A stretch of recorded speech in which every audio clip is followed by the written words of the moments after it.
जानती है रायबरेली की कि जिन्हें अमेठी ने अस्वीकार कर दिया, जो अमेठी छोड़कर वायनाड चले गए, वो रायबरेली के पूर्णता कभी नहीं हो पाएंगे। उन्होंने वायनाड में कहा कि वायनाड ही उनका परिवार है, तो आज रायबरेली में क्या कहेंगे। मेहमानों का स्वागत है। हम लोग अतिथियों के स्वागत में कोई कसर छोड़ेंगे नहीं। अगर उन्हें लगता कि यहाँ जीत की कोई भी गुंजाइश है तो वो यहाँ से लड़ते।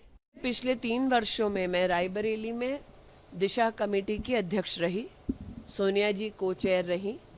इन 3 वर्षों में मैंने स्वयं देखा कि चाहे वो प्रशासनिक कार्य हो या रायबरेली की जनता की दरकार हो, कांग्रेस का शीर्ष नेतृत्व रायबरेली में जनता की सेवा के लिए उपस्थित नहीं था।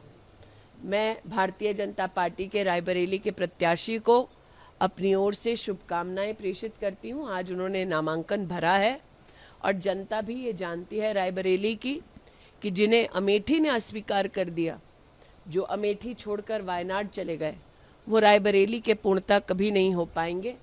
प्रश्न ये उठता है कि उन्होंने वायनाड में कहा कि वायनाड ही उनका परिवार है, तो आज रायबरेली में क्या कहेंगे। प्रधानमंत्री ने कहा कि वो वायनाड राहुल गांधी हार रहे, इसलिए सुरक्षित सीट तलाश रहे हैं, क्या कहेंगे।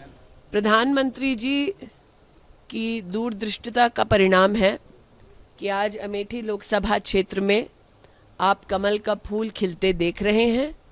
प्रधानमंत्री जी ने पहले से ही जनता को आगाह कर दिया था कि जैसे ही वायनाड में वोट पड़ जाएगा उसके बाद राहुल जी रुख करेंगे एक नई सीट का। प्रधानमंत्री के शब्द साक्षात आपके सामने धरा पर इम्प्लीमेंट होते आप देख पा रहे हैं। इसलिए आज मैं प्रधानमंत्री जी के उस स्वर को पुनः आपके सम्मुख प्रस्तुत करती हूं, जब उन्होंने कहा कि कांग्रेस का शीर्ष नेतृत्व आज चुनावी रणभूमि से मुंह फेर रहा है, क्योंकि वो भी जानते हैं कि अब राष्ट्र भर में एक ही स्वर गूंज रहा है, फिर एक बार केंद्र में मोदी की सरकार। स्मृति जी, क्योंकि अब प्रियंका गांधी ने कहा है कि जब तक चुनाव नहीं होते तब तक प्रियंका गांधी और वाड्रा जो है वो यहीं पर रहेंगे अमेठी में।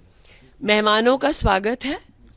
हम लोग अतिथियों के स्वागत में कोई कसर छोड़ेंगे नहीं। इतना ही कह दूं कि अमेठी से गांधी परिवार का ना लड़ना इस बात का संकेत है कि कांग्रेस पार्टी चुनाव में एक वोट पड़ने से पहले ही अमेठी से अपना हार स्वीकार कर चुकी है। क्योंकि अगर उन्हें लगता कि यहाँ जीत की कोई भी गुंजाइश है तो वो यहाँ से लड़ते, अपने प्रॉक्सी को ना लड़ाते।